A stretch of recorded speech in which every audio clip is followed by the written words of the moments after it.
Kita mulai ya. Bismillahirrahmanirrahim. Assalamualaikum warahmatullahi wabarakatuh. Alhamdulillah wassalatu wassalamu ala Rasulillah wa ala alihi wa sahbihi wa mawala wa la hawla wa la quwata illa billah. Segala puji bagi Allah Subhanahu wa taala, Tuhan semesta alam yang masih memberikan kita ya semua kesempatan untuk mencari bekal tambahan untuk menghadapi persidangan Allah Subhanahu wa taala yang maha detail dan teliti. Kemudian salawat serta salam kepada baginda Muhammad SAW atas segala perjuangan dan jasa beliau, kerajinan beliau, kerja keras beliau, ya, sehingga kita bisa menerima hidayah atau mendapatkan hidayah. Kemudian teman-teman semua, insya Allah kita akan melanjutkan pembahasan kita, yaitu tentang tentang toharoh ya, bersuci. Dan kemarin kita sudah membahas tentang wudhu ya, tentang wudhu. Kita sudah membahas tentang wudhu, paket hematnya ya, paket lengkapnya ya, paket sangat lengkapnya ya, kita sudah bahas semua. Dan tentunya kadar pahala dan kadar fadilah yang akan didapatkan seseorang itu sebagaimana dia berupaya untuk menyempurnakan wudhunya. Ya, kalau wudhunya dengan paket yang lengkap, ya maka pahalanya lebih banyak. Ya. Dan kalau wudhunya pakai paket yang ekonomis, ya sudah, pahalanya juga ekonomis, walaupun sah.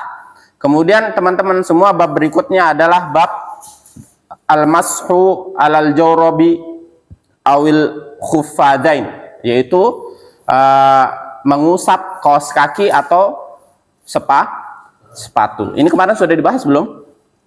Belum ya. Jadi di antara pembahasan yang masih sepaket dengan wudhu adalah membasuh kaos kaki atau sepatu. Tentunya hal ini jarang kita temui. Kenapa jarang kita temui teman-teman semua? Karena ya kebanyakan kita kalau safar ya sekarang pakaiannya ringkas. Tidak seperti orang-orang dahulu yang kalau mau safar ya mereka memakai pakaian yang sangat apa?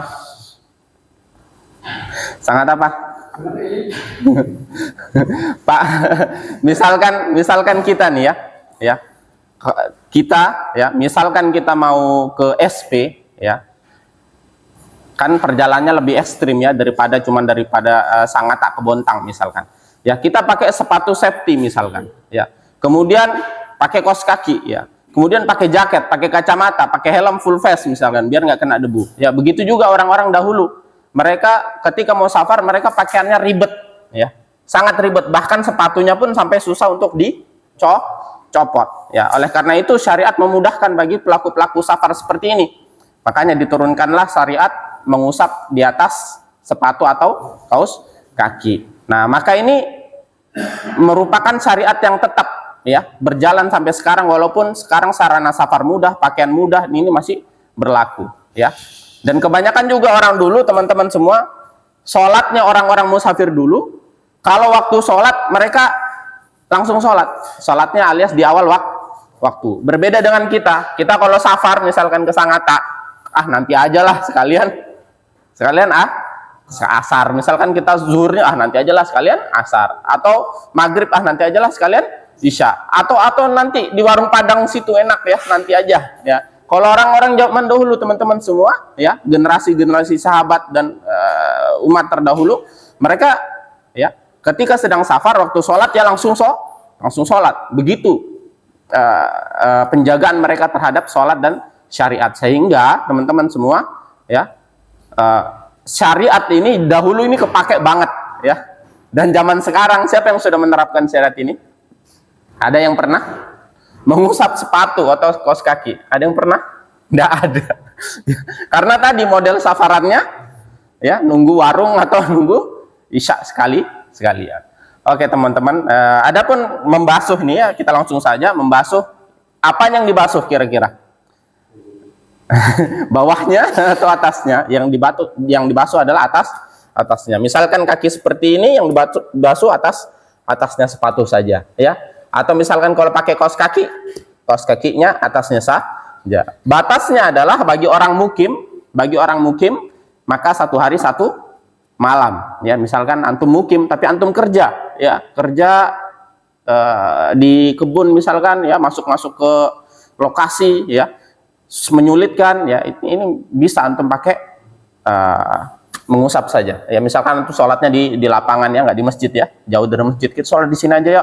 Nah, bisa antum wudhu pakai air aqua, ya, kemudian usap saja, ya. Kemudian kalau untuk orang safar maksimalnya adalah 3 hari 3 malam. Jelas? Namun yang perlu diperhatikan, sebelum memakai sepatu atau kaos kaki ini kita harus berwudu terlebih dahulu. Nah, seperti itu. Ya, kita harus berwudu terlebih dahulu. Ya, jadi seperti itu teman-teman, ya. Jelas, ya, mengusap di atas sepatu ini gampang, ya. Nah, bisa diterapkan kapan-kapan, ya, kalau antum sholat di lapangan. Nah, kemudian bab berikutnya adalah tentang mandi junub. Siapa yang tidak pernah mandi junub? Ayas, ya. Belum dong. Nanti, ya, mandi sekolah aja deh. Yudi sudah Pak, sudah.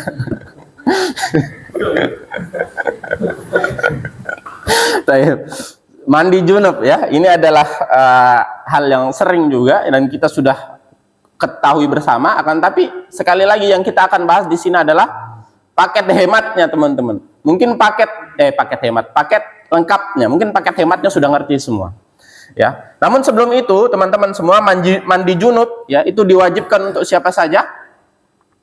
Orang yang keluar maninya, ya. Kalau madinya keluar itu tidak mandi. Apa madi dan mani? Perbedaannya apa? Kalau madi itu yang bening, yang lengket, ya, yang kayak jaring Spiderman itu, ya, itu madi. Ya, antum pernah perhatikan nggak? Ini antum harus tahu, ya. Ya. Kemudian kalau mani itu yang kental, ya, yang berbau. Insya Allah udah paham semua lah, ya. Jadi paham, ya?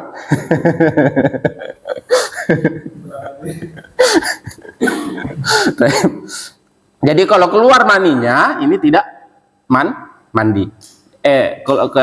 Keluar madinya, madi yang jernih, ya, ini tidak mandi. Tapi kalau keluar maninya ini mandi. Tapi ini yang pertama. Kemudian keluar mani ini disengaja ataupun tidak disengaja wajib mandi, ya, wajib mandi. Nah, kemudian yang berikutnya yaitu berhubungan intim. Ya, berhubungan intim, keluar atau tidak keluar, ya, batasnya hubungan intim itu apa? Ya udah, itu ya, tahulah. Nah, keluar atau tidak keluar, maka wajib mandi. Salah kalau misalkan ada suami istri, "Dek, kamu keluar enggak?" Kalau keluar enggak usah mandi aja, ya. Ngapain malam-malam basah-basah? Enggak. Semua juga mandi. Kata Nabi sallallahu alaihi wasallam, "Idza jalasa baina su'abihal arba' wajabal ghuslu, idzal taqal khitanani wajabal ghuslu." Kalau terjadi hubungan suami istri, ya, turun atau tidak turun, ya, maka wajib mandi. Turun maninya atau tidak turun, kedua belah pihak wajib mandi. Ini yang pertama. Yang kedua, kemudian berikutnya lagi, apa lagi? Orang meninggal, ya, benar. Orang meninggal itu harus dimandikan. Kemudian berikutnya, ya, kecuali kalau orang meninggal, kecuali orang syahid, ya, karena darahnya akan menjadi saksi. Darahnya ini dia akan bukan menjadi saksi di akhirat kelak, bahkan di dalam kubur pun dia, sebagaimana kita sudah bahas di hari Rabu, ya, Rabu malam, bahwasannya darahnya ini bisa menghalangi dia dari siksa kubur. Malaikat munkar dan nakir pun tidak datang. Wah, sudah tahu ini habis berjihad di jalan Allah, tidak ditanyain sama malaikat munkar dan nakir. Itu orang-orang jihad tidak dimandikan. Kemudian yang berikutnya adalah orang yang keguguran, ya. Ini dia wajib mandi besar, ya. Kalaupun disambung dengan nifas, maka setelah nifas. Apalagi yang wajib mandi? Hah? Orang haid, bener, ini ketinggalan, ya. Orang haid wajib mandi, ya. Misalkan, ya, ini juga ini penting, ya. Misalkan perempuan suci dia di waktu asar, maka dia mandi di waktu asar dan dia harus sholat apa? Zuhur dan ini dia, antum harus tahu ya. Ya ini antum harus tahu. Kalau misalkan ada wanita suci di Isya, ya maka dia mandi, ya kemudian sholat maghrib dan Isya. Karena sebenarnya waktu zuhur dan asar ini adalah satu waktu, buktinya dia bisa dijamak karena uzur, dan haid itu termasuk uzur syar'i. Jadi ketika ketika haid dia termasuk orang yang uzur, seperti orang yang safar gitu ya, bisa diakhirkan. Nah, kemudian kalau begitu juga dengan Isya, maka dia, kecuali misalkan dia suci di waktu maghrib, maka dia sholat maghrib saja, ya, karena waktu zuhur dan asar sudah dia lewati. Paham ya? Nah, kemudian itu yang wajib, ya, itu yang wajib tadi ada berapa itu? Ada 5 ya. Kemudian yang sunnah, yaitu ketika habis memandikan jenazah. Antum misalkan habis memandikan jenazah, antum disunahkan untuk mandi. Tapi misalkan nggak sempat, ya sudah langsung aja sholatin juga. Antum mandikan, antum sholatin, nggak masalah, ya. Kemudian berikutnya adalah yang berbekam, ya, yang berbekam. Habis berbekam, ya, antum kan lemes tuh ya, disunahkan untuk mandi, ya. Akan tapi kalau misalkan berbahaya banget, misalnya kondisi air dingin, ya, nggak memungkinkan, ya, lagi sakit juga, ya jangan, ya. Intinya 2 itu.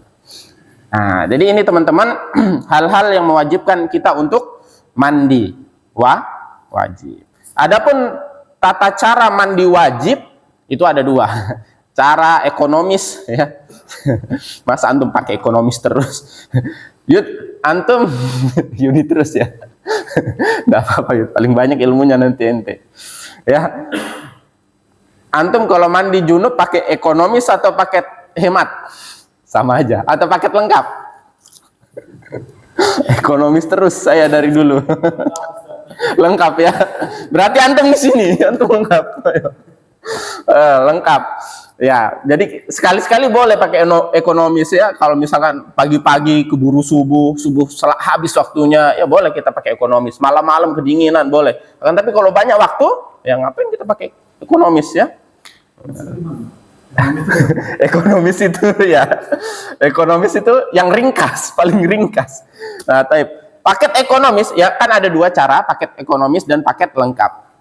Nah, paket ekonomis adalah paket yang paling ringkas dan syaratnya hanya 2, yaitu niat, kemudian membasuh sekujur tubuh tanpa terkecuali. Nah ini dia, ini paket ekonomis namanya, Pak. Niat, saya mau mandi, habis itu antum nyebur kolam renang, selesai. Ya, ini bebas sudah ya. Jadi gitu.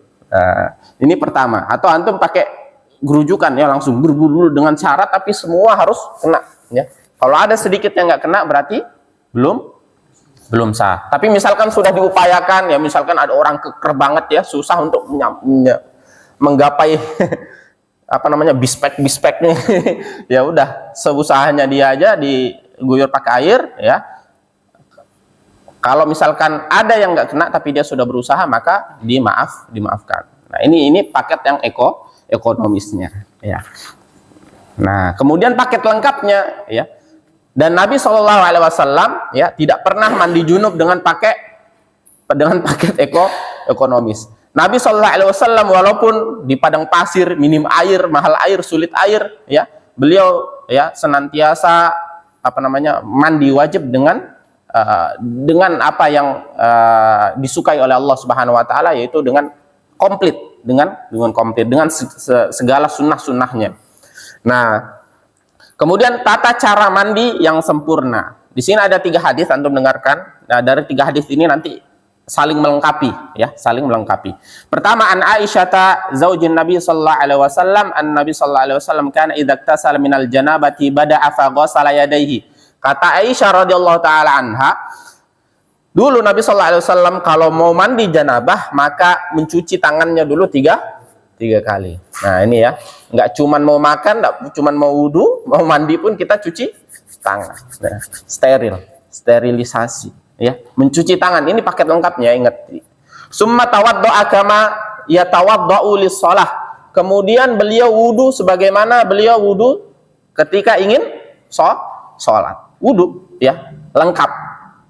ya dari yang lengkap ya, yang kemarin kita bahas dari mencuci tangan tadi sudah, mengusap wajah, istinsyak dan istinthar ya, memasukkan air ke hidung kemudian dibuang kembali ya sampai kaki ya.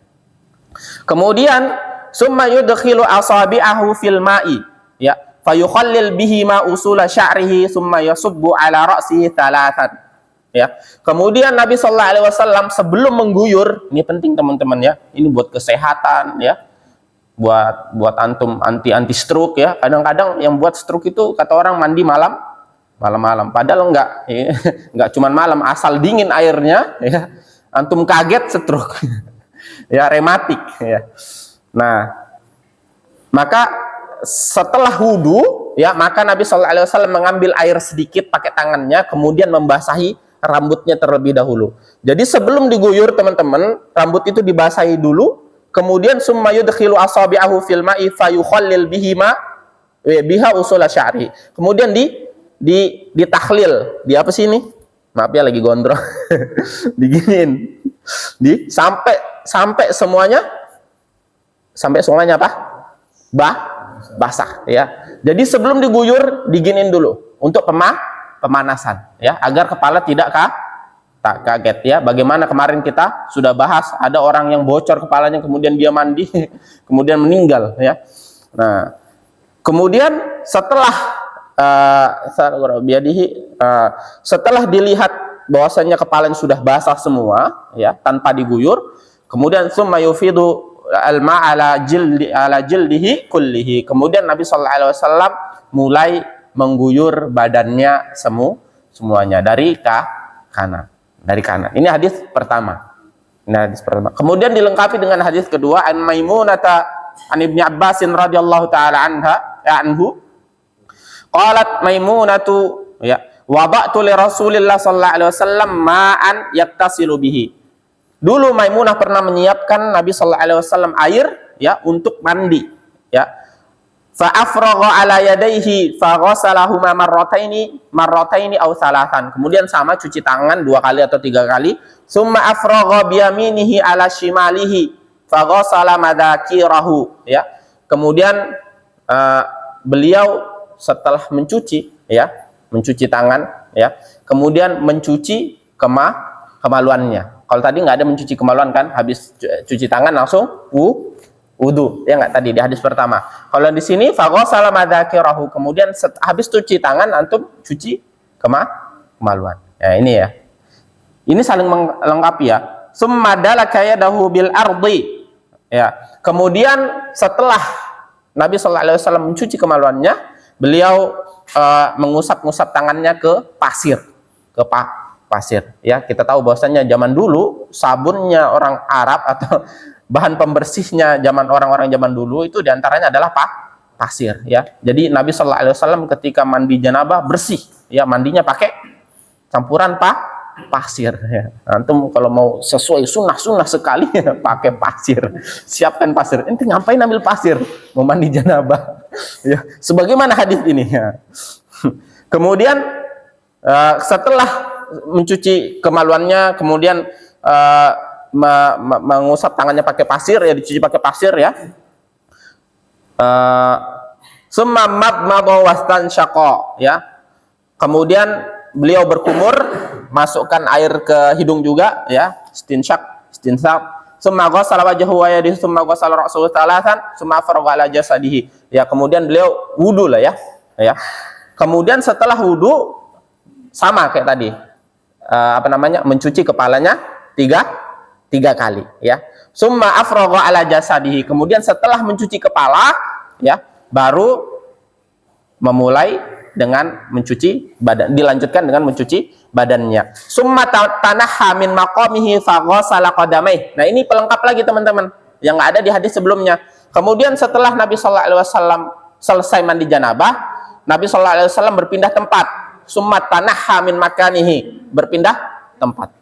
Nah, setelah berpindah tempat, faghasala qadamaihi, kemudian beliau mencuci kakinya. Nah, ini ya, berarti ada pelengkapnya, yaitu mencuci kemaluan dan mencuci kaki setelah bergeser dari tempat mandinya, ya. Kemudian riwayat ketiga teman-teman semua, ya.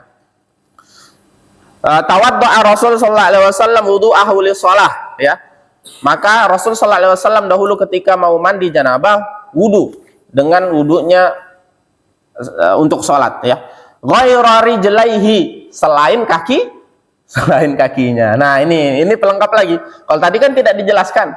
Pokoknya wudu, ya, wudu untuk sholat. Kemudian setelah selesai mandi janabah bergeser, kemudian cuci kaki. Nah, di sini dijelaskan ghaira rijlaihi, bahwasanya ketika wudu, ya, semuanya dibasuh kecuali dua kaki beliau, ya. Paham ya? Ini melengkapi lagi, ya.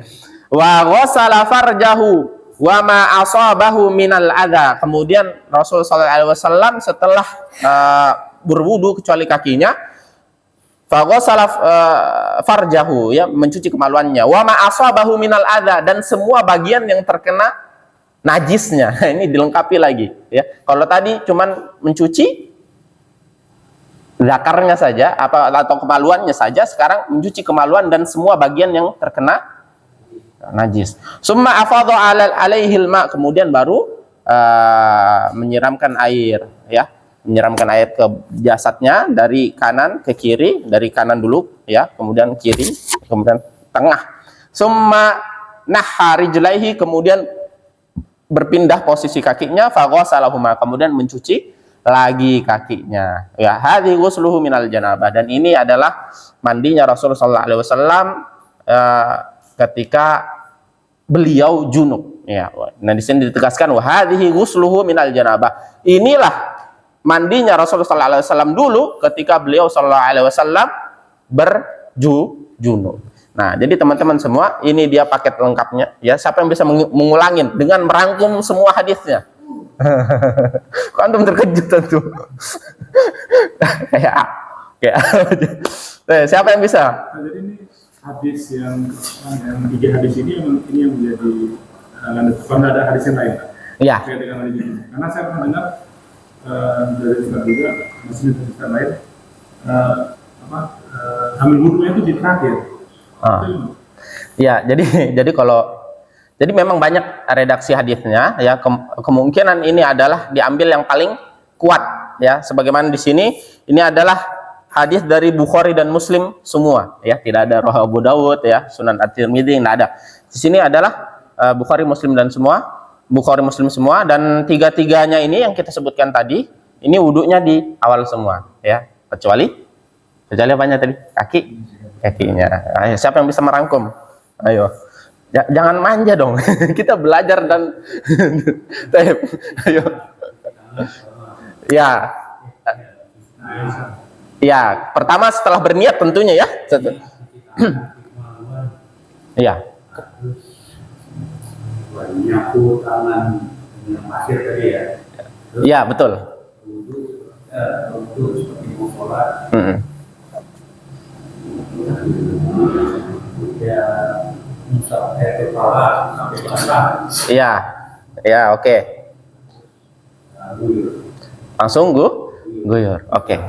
Guyur dari sebelah kanan ke kiri. Kemudian sedikit lagi. Ya, ya, geser.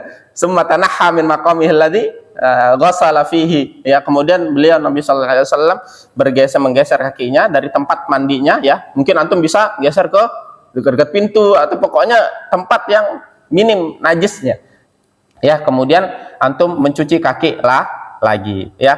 Maka teman-teman semua, ya, ini dia bagaimana Nabi sallallahu alaihi wasallam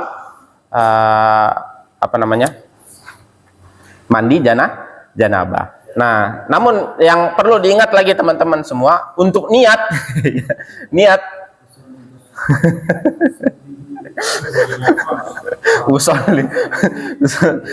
sebagaimana yang kita bahas kemarin, ya. Sebagaimana kita bahas bahwasanya niat ini tempatnya di dalam hati. Namun ulama Syafi'iyah mengatakan bahwasanya sunnah untuk dilafatkan. Akan tapi walaupun ulama Syafi'iyah mengatakan sunnah untuk dilafatkan, tidak ada bacaan khusus, ya, dalam pelafatan niat. Jadi sembarang aja mau mandi gitu. mandi junub gitu kan. Ya, pokoknya sembarang ya. Bahkan apa namanya, hal ini sekarang sudah mulai dimaklumkan kepada warga Nahdiyin oleh ustadz-ustadz mereka juga, yang mereka mayoritas adalah Syafi'iyah ya. Mereka mengatakan bahwasannya tidak perlu lagi kita apa namanya, niat-niat yang terlalu menyusahkan ya. Nawaitu ghuslal janabati. Nah, tidak perlu lagi ya, karena tidak ada hadis ataupun lafadz yang menuntunkan niat ya. Niat pakai bahasa Jawa, pakai bahasa Indonesia, terserah. Nah, kemudian teman-teman semua, ini tadi satu ya, nggak cukup kalau satu. Siapa lagi yang bisa? Karena ini nanti praktek ya. Nanti jangan sampai di kamar mandi antum menyesal. Kenapa saya tidak ingat? Padahal saya pingin mandi sebagaimana dahulu Nabi Shallallahu Alaihi Wasallam mandi. Siapa? Mau? Ya, jadi bergeser. Misalkan antum mandi di bawah shower ya. Kemudian antum pindah aja ke dekat pintu misalkan. Kemudian antum cuci lagi kaki. Ya, 3 kali ya, 3 kali atau sekali terserah ya. Yang penting antum pastikan kaki itu tercuci ya. Kaki bagian wudu ya, bagian wudu, karena tadi kita berwudu kecuali kakinya. Nah, sudah siap ya. Katanya kalau mandi ada yang mengatakan nggak perlu wudu, ada yang wudu. Baik, itu kita bahas ya. Di sini ada hadisnya. Ini buku terlalu lengkap ya. Sampai saya lupa di mana tempatnya. Nah, ketika sudah mandi wajib, kemudian datang waktu sholat, apakah wajib wudhu lagi? Nah, ini ya. Nah, boleh bagi seseorang untuk wudhu lagi ya. Namun hal ini tidak wajib ya. Berdasarkan hadis yang diriwayatkan oleh Aisyah lagi ya. Ini hadisnya banyak diriwayatkan oleh Aisyah. Kenapa? Ya. Kenapa hadis mandi-mandi banyak diriwayatkan Aisyah? Ya, karena istrinya. Ya bahaya kalau diriwayatkan Ibnu Abbas. Ngapain ente ngintip? Bahaya. Ibnu Mas'ud, ya Umar ibn Khattab. Ngapain ente ya? Nggak ada urusan.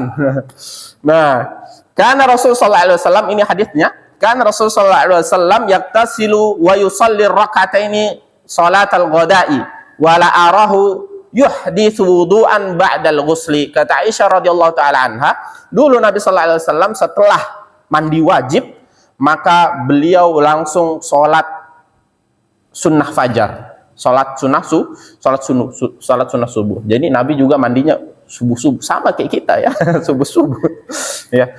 Nah, beliau langsung sholat sunnah fajar ya. Wala arahu yuhditsu wudu'an ba'dal ghusli, dan saya tidak melihat beliau sallallahu alaihi wasallam memperbarui wudunya setelah mandi ya.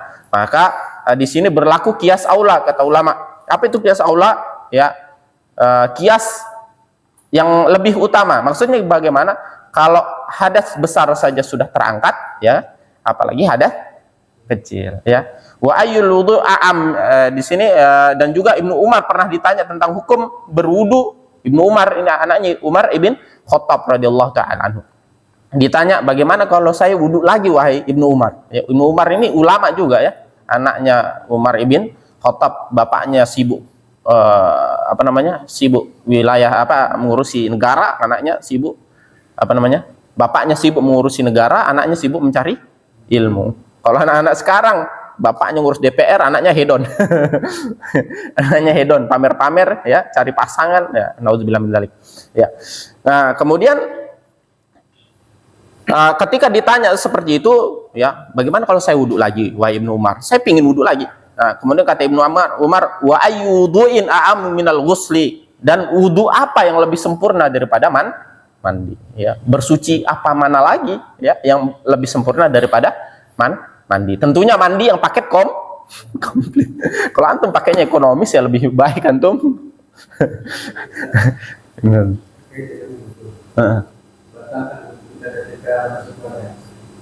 Bersutan dengan istri, tentu ini khilaf ya. Kalau ada khilaf, pilih khilaf. Tapi pendapat yang saya pilih adalah tidak batal. Dalilnya apa? Ya, dulu Rasulullah SAW ketika sholat malam itu bukan di masjid, akan tapi di kamarnya, radhiyallahu taala anha, kamarnya Aisyah, ya, kamarnya Aisyah. Dan kamarnya Nabi itu sempit, ya. Kalau antum lihat miniaturnya, kalau antum ke pameran Madinah, itu sempit banget kamarnya Sallallahu Alaihi Wasallam. Ya. Jadi ini misalnya kamarnya Nabi, ini kamarnya Nabi, ya, ini kamarnya Nabi. Aisyah itu tidur di sini, dan Nabi Sallallahu Alaihi Wasallam sholatnya begini, paham ya? Nih, ini Aisyah tidur di sini, begini, ya. Ini di sini Nabi sholat, ya. Ketika Nabi Sallallahu Alaihi Wasallam mau sujud, itu Nabi Sallallahu Alaihi Wasallam nyentuh dulu, nyenggol dulu kakinya Aisyah, ya. Nyenggol dulu, ya. Ketika nyenggol, kira-kira Nabi pilih-pilih mana yang ada bajunya, ya, atau sembarang aja, ya, sembarang aja, ya, sembarang aja. Kadang kena kulit, ya. Nah, maka Aisyah ketika disenggol Nabi, maka Aisyah kakinya diginiin kakinya, paham ya? Ditekuk, begitu barulah Sallallahu Alaihi Wasallam bisa sujud. Ini dalil menunjukkan bahwasannya, ya teman-teman semua, bahwasannya menyentuh istri, ya, bahkan menyentuh wanita yang bukan mahram, ya, dengan tanpa sengaja, ya, dengan tanpa sengaja dan tanpa syahwat, itu tidak membatalkan. Buktinya lagi teman-teman, orang-orang yang memilih pendapat bahwasannya menyentuh, bersentuhan dengan wanita itu batal wudhunya, ketika beliau pingin haji atau pingin umroh, maka beliau pindah madhab. Maka dipandu pindah madhab oleh pembinanya. Wahai jamaah, sekarang kita pindah madhab. Kalau pindah madhab, ya, berarti pindahnya itu sepaket dengan wudhunya. Maka wudhunya pindah madhab Maliki atau Hambali atau Hanafi, terserah, ya. Wudhunya pindah, nah baru pembatalnya pindah juga. Nah ini teman-teman, ya. Nah ini jadi saya juga dulu pernah dikerjain, ya, ketika SD ada praktek sholat, saya sudah wudhu kemudian ditepok-tepok sama wanita, dan saya juga dikerjain sama guru saya, disuruh wudhu lagi. Akhirnya kami wudhu sampai kayak mandi. Kurang kerjaan. Seandainya saya dulu tahu madhab, saya nggak wudhu, tepok saja. Ya. Oke, batal yang sengaja. Ya, sengaja, kita sengaja nih, ya. Kita sengaja memegang wanita, ya, kemudian dengan syahwat, ini batal. Ya. Megang sengaja batal, Ya. Yang dipegang nggak batal, Pak. Kalau kita kan ini, itu untuk wanita ajnabi, ya, selain istri, ya. Kalau sama istri nggak masalah, Pak. Ya, selama tidak syahwat, tidak batal, ya. Tapi kalau ajnabi, nah jangankan di dalam wudhu, di luar wudhu saja kita harus berjaga-jaga, ya. Kalau istri syahwat Batal. batas syahwat ini gimana? Batas syahwat ini apakah melakukan hubungan intim atau hanya sekedar pegang-pegang aja, nah syahwat batal? Iya, intinya ini bahasa yang susah nih, direkam lagi. Kita tanya sama, kalau kita ini syahwatnya sudah beda level, syahwat yang paling rendah dulu, yuk, syahwat ente gimana? Kita syahwatnya udah ngeri nih. Syahwat gimana? Oh iya betul. Ya sudah, kita pakai standar yang paling tinggi, pokoknya harus Yudi yang jawab. Gimana, Yud? Pokoknya kalau misalkan kita sudah merasa tertarik, nanti juga istriku. Sudah jauh-jauh, ya, jauh-jauh, nanti keterusan. Nah, jangan dipegang, ya. Nah, itu, ya. Pokoknya mungkin setiap jiwa beda-beda, ya. Ya, sebagaimana dulu Umar ibn Khattab radhiyallahu taala anhu, ya, beliau mengatakan kuntu rajulan madza. Saya itu dahulu, ya, saya itu adalah orang yang suka keluar air madhinya. Air madhi itu kan keluar karena syahwat, ya, ngeri. Ya, kuntu rajulan madza, ya, afa aktasilu anhu, ya, apakah saya harus mandi, ya? Maka kata Nabi sallallahu alaihi wasallam, enggak, ya. Kalau misalkan ada orang terlalu kuat syahwatnya, keluar gitu, nah dia enggak harus mandi, dia cuci aja, ya, karena itu madhi, ya, madhi, ya, madhi. Mani itu keluar saat puncak-puncaknya, ya. Kalau madhi keluar ketika syahwat-syahwatnya, ya. Nah, itu tadi pembahasan apakah kita wajib wudhu lagi? Jawabannya bagaimana, teman-teman? Apa kita harus wudhu lagi setelah mandi wajib? Tidak, ya. Tapi kalau antum mandinya pakai paket ekonomis yang tidak ada wudhunya, maka disunahkan karena mandinya tidak komplit, ya, tidak komplit. Walaupun sah, tidak paket komplit. Antum wudhu lagi, ya, wudhu lagi. Nah, ya, ini juga bisa diterapkan dengan misalkan antum mandinya paket ekonomis, terus gitu kan, asal basah aja. Kemudian terakhir antum wudhu. Nah, ini bisa juga. Kalau kita di satu daerah mungkin sampah lah, di air susah ini. Tapi kita harus mandi junub lah. Itu nggak ada pilihan kan dalam mandinya karena air susah lah. Jadi istilahnya nggak bisa mandi lah gitu. Iya. Nggak ada air gitu. Gimana? Ada, itu keringanannya adalah tayamum. Ya. Jadi tayamum itu, ya, bahkan teman-teman semua, dulu itu belum ada syariat tayamum. Dulu belum ada syariat tayamum. Jadi Aisyah itu pernah menjatuhkan kalung sehingga hilang. Akhirnya Rasulullah SAW minta bantuan sahabat-sahabatnya, wahai sahabatku, adakah yang mau carikan kalungnya istriku? Nah, ini udah pinjaman, hilang lagi. Ya, kemudian dicarilah sama sahabat-sahabat beliau radhiyallahu taala anhu, yang saat itu ya namanya disuruh sama Rasulullah, nggak bekal, orang nggak safar ya, langsung berangkat. Ternyata tempatnya lumayan jauh dan ketika di sana tidak ada air, belum ada syariat tayamum. Akhirnya ya para sahabat sholat tanpa wudhu, tanpa tayamum. Itu boleh, separah-parahnya ini Pak ya, separah-parahnya boleh ya. Ketika masih ada tayamum bisa, tapi beli dulu tisu di Alfamart ya, bersihkan ya, bersihkan ya, atau pokoknya kalau bisa bersih dulu ya. Kalau antum mau pakai cara ekstrim, pakai pasir sebagaimana Nabi Sallallahu Alaihi Wasallam pasiran ya, tapi kan kita banyak tisu ya, pakai tisu kita bersihkan semaksimal dulu, baru kita tayamum yang akan kita bahas nanti.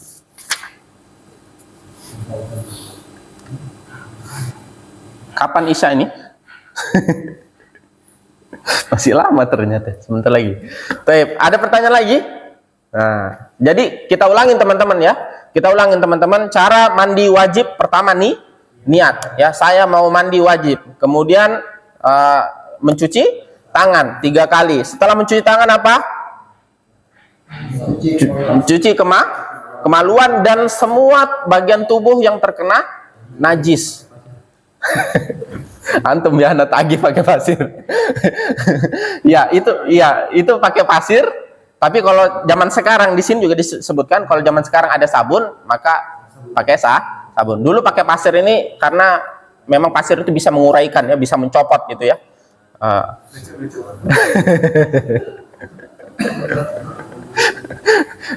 Kemudian setelah mencuci kemaluan dan semua anggota yang kena najis apa? Wudhu sebagaimana kita wudhu sholat, kecuali kaki. Kemudian berikutnya membasuh kepala dengan air ya. Kembloh enggak apa-apa. Apa itu kembloh? Bahasa apa itu ya? Kembloh itu bahasa Jawa. Apa sih? Basah enggak apa-apa ya, sampai basah ya. Bukan antum ketika kalau wudhu kan hanya begini ya. Tidak dibasuh ya. Ya hanya diusap. Nah, kalau ini nih di sela-sela memang sampai basah. Hatta ro'a annahu qad istabro'a, dalam hadis hatta ro'a annahu qad istabro'a, sampai sekiranya ini semua sudah basah ya. Nah, setelah itu baru siram dari kanan ke kiri, kemudian semua badan ya. Kemudian setelah itu baru berpindah kemudian mencuci kaki ya. Nah, dari kanan bukan kanan dulu. enggak ya. Jadi ini juga sunnah ya, ini juga sunnah, bukan suatu yang wajib. Misalkan antum mau langsung enggak apa-apa. Tapi kalau sunnahnya kanan dulu, habis itu kiri, ya, kemudian di semuanya, ya. Kanan dulu aja sekali, kemudian kiri. Kalau misalnya pakai shower, kanan dulu, ya, diusap-usap, kemudian kiri, diusap-usap, habis itu disempurnakan. Nah, seperti itu. Nah, jadi wudhunya ini, ya, sebelum dan setelah mandi. Jadi seakan-akan Sama wudu, akan tapi tambah mandi ya. Nah, kalau mau sholat kan wudu aja nih. Nah, tapi kalau mandi junub, sebagian wudu, kemudian tengahnya mandi, kemudian ditutup dengan cuci kaki. Jadi sama aja kayak wudu ya, akan tapi lebih lengkap lagi. Nah, itu ya. Terutama kalau mandi malam-malam ya, bagian rambut ini jangan langsung diguyur ya. Nanti banyak penyakit ya yang ditimbulkan dari seperti itu ya. Namanya panis jam aja ya malam-malam. Iya, karena gini ya. Antum pernah nggak? Jadi cingir-cingir emang antum paham. Jadi gini, antum pernah nggak lihat video? Anda pernah lihat video orang main bola terus kepalanya botak kemudian keluar asapnya? Pernah nggak? Siapa nggak? Jadi orang kalau lagi capek gitu menguap kepala ini ya. Lagi panas-panasnya ya, ketika sedang panas-panasnya antum guyur ya selesai ya selesai. Berarti ini nggak ada hitungan 3 kali gitu ya. Ininya kepalanya oh nggak ada ya, nggak ada hitungan 3 kali. Kalau kepala sampai basah. Kemudian teman-teman kita masuk ke tayamum. Nah, setelah tayamum baru kita sholat. Ini yang kita tunggu-tunggu ya. Tayamum. Mana ini? Jauh sekali. Tayamum ya adalah pengganti wudu ya, dan mandi besar. Wudu dan mandi besar sebagaimana yang dijelaskan tadi ya. Bagi orang-orang yang memiliki uzur ya. Uzur di airnya atau uzur di tubuhnya ya, dia lagi sakit ya, uzur ya, dia bisa tayamum ya. Jika seorang berhadas besar atau kecil namun dia bisa menggunakan air, maka dia mengganti wudunya atau mandinya. Namun dia tidak bisa menggunakan air, maka dia bisa mengganti wudu atau mandinya menggunakan debu atau bertayamum. Adapun yang dikatakan tidak bisa menggunakan air jika satu, ia tidak menemukan air setelah mencari air. Ini syaratnya teman-teman ya. Ayakuna ba'dal bahthi, yaitu setelah mencari air. Bukan dikira-kira aja. Kayaknya ini nggak ada air di sini. Siapa buat sumur di sini ya? Cari dulu ya, harus dicari ya. Misalkan kita nah ini dicari ke toilet. Ada airnya. Sama dulu ya. Iya. Ada Pak bahasannya, tapi sudah waktunya habis. Ya, jadi di pesawat itu ada dulu pernah ya, jadi pergi ke toilet ya. Itu anak kurang paham. Kalau kita nge-flash di di kloset itu kan airnya warna biru ya enggak? Siapa yang naik pesawat? Lupa. Antum kalau naik pesawat coba sekali-sekali ke toilet. Biar kalau anak tanya tahu. Airnya itu warna biru. Ya. Warna biru. Anak nggak tahu kalau di wastafelnya itu kayaknya nggak warna biru. Bukan warna biru, tapi warna biasa, putih ya. Biru ini mungkin karena untuk mengurai apalah, untuk disinfektan lah atau apa. Nah, karena memang mau dibuang lagi itu kan, diangkut di darat. Nah, kayaknya yang di wastafel itu enggak. Anda pernah wudhu di situ, jadi naikkan aja kaki. Antum kalau misalkan ke Saudi, ya antum bakal heran ngelihat orang sana ternyata biasa untuk wudhu di wastafel. Ya. Bahkan ketika anak di STDI, sebagian dosen-dosen wudhunya di wastafel. Ngeri juga nih kebiasaan Arab dibawa ke sini. Wudhunya di wastafel. Wastafel itu buat wudhu. Iya, kakinya, jubahnya diangkat. Gitu ya. Ya, jadi ya, cari air, kalau nggak ada ya sudah tayamum. Ke bagian-bagian yang ada debunya. Kalau bagian-bagian yang nggak ada debunya nggak sah ya. Bagian-bagian yang ada debunya, misalkan apa kayak ya jendela-jendelanya atau apa yang jarang disentuh orang ya, nanti kita bahas. Ya. Oke, sampai sini dulu ya. Kita lanjut lagi di season berikutnya insya Allah. Ini teman-teman yang bisa kita kaji. Jangan lupa ya, ini adalah paket lengkap dalam mandi wajib. Dan ini nggak susah-susah banget. Susah nggak? Enggak. Antum setelah mandi dengan ekonomis antum wudhu, ya nggak? Wudhunya tinggal antum pindah ke depan. Kemudian tambah dengan roga-roga begini, selesai antum dapat pahala sempurna mandi wajib. Ini teman-teman yang bisa kita kaji pada kesempatan kali ini. Tidaklah kita belajar suatu ilmu kecuali untuk amalkan, ya, amalkan. Ya, sebagaimana pertanggungjawaban kita nanti. Di dunia ngapain aja ya? Saya belajar tayamum, mandi wajib, sudah praktek lagi ya. Sholat, ya, berwudu. Nah, ini teman-teman semua kita tutup dengan doa kafaratul majelis. Subhanakallahumma wabihamdika asyhadu an la ilaha illa anta astaghfiruka wa atubu ilaik. Sallallahu ala nabiyina Muhammad wa ala alihi wasallam. Wassalamualaikum warahmatullahi wabarakatuh.